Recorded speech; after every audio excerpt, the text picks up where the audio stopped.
Laurence Godin-Tremblay, on apprenait cette semaine qu'une enseignante au secondaire poursuit présentement le ministère de l'Éducation du Québec parce qu'elle a été menacée de renvoi pour avoir voulu informer les parents du changement de pronom de leur enfant de 14 ans. La plaignante soutient que le guide du ministère de l'Éducation sur la diversité sexuelle et de genre à l'origine de la politique de son école est abusif et illégal. D'abord, Laurence, je me demandais pourquoi l'école, elle, prétend qu'il est illégal pour un enseignant d'informer les parents d'un changement de pronom, peut-être même de nom de leur enfant de 14 ans sans son consentement. C'est ça. Dans le fond, cette enseignante-là, elle avait été menacée de renvoi. Dans l'idée, l'école l'avait écrit clairement, lui avait dit, parce qu'elle ne voulait pas cacher cette information-là aux parents. Donc, c'était une jeune fille qui avait décidé que son nouveau pronom, ce serait « il ». Elle ne voulait pas le cacher aux parents. L'école lui a dit « Si tu divulgues l'information, on va être obligé de te renvoyer parce que tu vas commettre un acte illégal ». Et ça, pourquoi l'école pensait ça? C'est qu'elle se fie à un guide du gouvernement qui s'appelle « Pour une meilleure prise en compte de la diversité sexuelle et de genre ». On mettra le guide en lien, en commentaire de cette émission sur nos pages Facebook et YouTube. C'est ça, pour qu'on puisse tout le monde le lire et se faire une tête. Mais dans le fond, le guide le dit d'emblée. Le but, c'est de mettre les assises légales pour donner des directions aux écoles.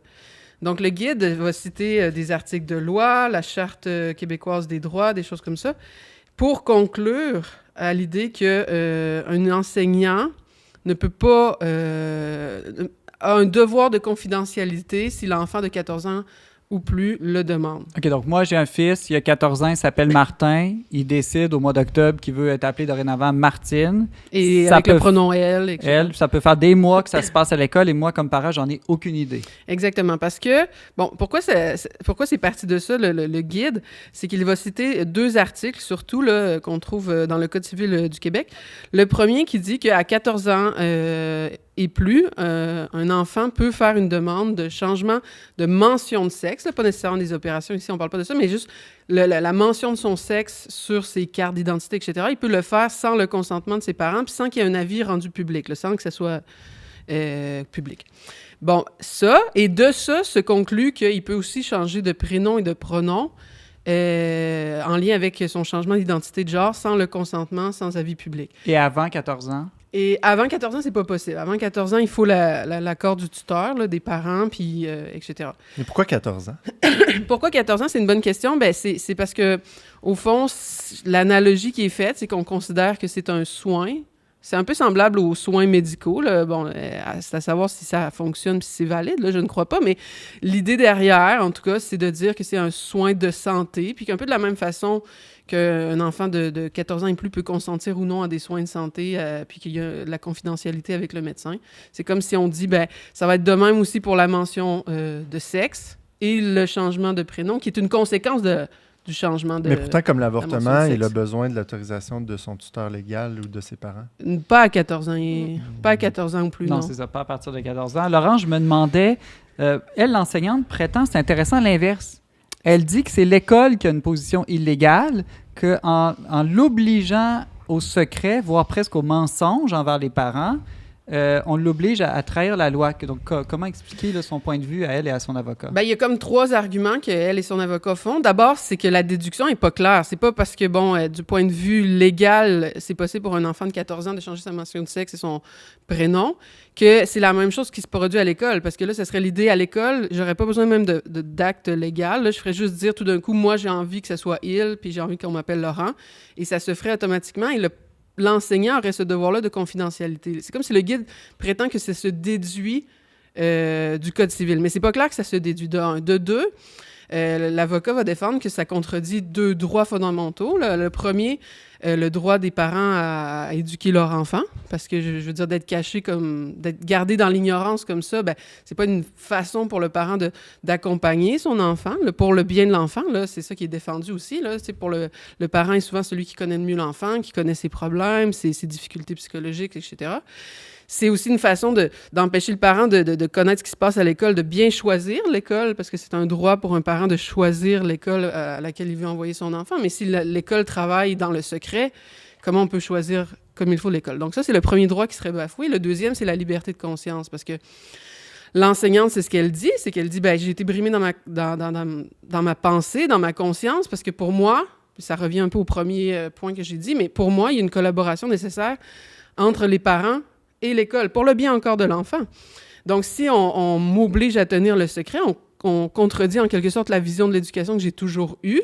Et elle s'est sentie aussi contrainte de mentir. Là, c'est un peu étrange comme situation, effectivement, si on regarde le mensonge comme tel, mais c'est qu'on lui demandait de parler aux parents avec l'ancien pronom de l'étudiante, ce qui est comme une forme de mensonge, parce qu'à l'école, c'est complètement autre chose. On se demande comment contrôler ça sur les réseaux sociaux. Il me semble que les parents vont l'apprendre tôt ou tard de toute façon. C'est une situation vraiment étrange, parce que c'est ça, c'est comme si, non, quand on y pense, l'enseignant serait tenu à confidentialité, puis on ne sait pas d'où ce devoir-là lui tombe dessus. Mais tous les étudiants de l'école secondaire aussi.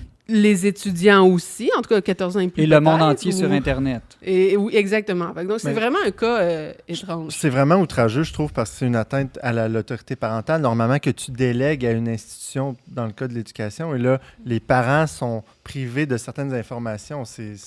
Puis dans ce cas-ci, il faut noter d'office, parce qu'en fait, on pourrait imaginer des exceptions, là, des parents violents ou des choses comme ça qui pourraient mal réagir, mais ce seraient des exceptions. Là, c'est comme si d'office... C'est l'enfant de 14 ans qui non seulement s'auto-identifie comme il veut, parce que ça, c'est le principe du guide, non seulement s'auto-identifie comme il veut, mais décide aussi si on le dit ou non aux parents, en disant, en fait, c'est lui qui décide qu'est-ce qu'il considère comme des dommages, ce qui peut être juste une discussion déplaisante avec ses parents, là. Qu'est-ce que lui considère qui peut être formatrice dans la vie aussi. Exactement. Je veux dire, parce que là, dans l'idée, c'est vrai, c'est l'adolescent qui décide. C'est comme si on n'a aucun signe d'abus des parents, on n'a aucun signe que les parents seraient rébarbatifs. C'est vraiment comme si l'ado dit « Moi, j'ai pas envie qu'on en parle, fait que ça s'arrête là. » Alors là, je t'écoute, Laurence, j'ai l'impression qu'il y a un flou juridique, donc le procès va servir à clarifier, j'imagine, du point de vue de la loi québécoise, qu'est-ce qu'il faut faire, mais du point de vue du bien de l'enfant, qu'est-ce que toi, tu aurais comme conclusion à amener sur cet enjeu-là? Je pense que les gens le voient assez spontanément, mais du point de vue du bien de l'enfant, c'est clair qu'on veut favoriser une collaboration entre parents et école parce que, encore une fois, c'est le parent qui connaît le mieux son enfant, qui a un droit d'éducation sur lui. Puis c'est la meilleure façon d'éduquer et d'accompagner cet enfant-là en questionnement. Puis c'est des gros questionnements. Hein. On dit, par exemple, que c'est surtout les filles, les adolescentes qui font ces demandes de changement-là. Ben c'est pas pour rien, parce que pour une fille, c'est dur la puberté, il y a toutes sortes de changements. Donc, pour le bien de l'enfant, c'est clair que... C'est dur pour des gars aussi, Laurence. Oui, j'imagine, Simon. Surtout pour... Ça a peut-être été ton cas. Mais bref, c'est sûr que pour le bien de l'enfant, c'est ce qui va être préférable, cet accompagnement-là. Donc, c'est ce que j'espère. J'espère que la décision va trancher en faveur de la prof, aussi pour la liberté de conscience de nos enseignants, parce que c'est vrai que c'est une situation assez absurde et étrange de penser qu'on enseigne, qu'on doit tout dire aux parents. Là, bon, votre enfant, il mange de la gomme en classe, c'est déplaisant, il a raté son test de français. On est tenu de tout dire, mais que là, tout d'un coup, il faudrait jouer le jeu, une pièce de théâtre. Oui, inquiétez-vous pas, Martin est bien Martin, il n'est pas Martine.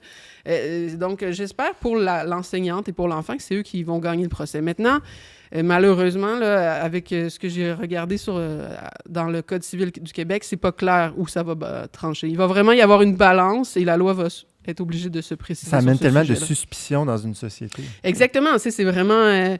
parce qu'encore une fois, tu pourrais être un très bon parent, puis ton ado veut juste pas t'en parler, puis ça va être caché. Là. Fait que ça devient... On peut devenir paranoïaque comme parent. Pas prendre... a priori, le parent comme l'ennemi de son enfant, si je vous comprends bien. C'est ça, mais c'est souvent comme ça que fonctionne notre société, malheureusement. C'est que pour éviter un dommage possible, on préfère se priver de grand bien. Se priver d'un grand bien, puis c'est le cas ici, c'est un exemple. Très intéressant, Laurence Gonnet-Tremblay, tu es chroniqueuse au magazine Le Verbe. Merci beaucoup. Merci, Simon.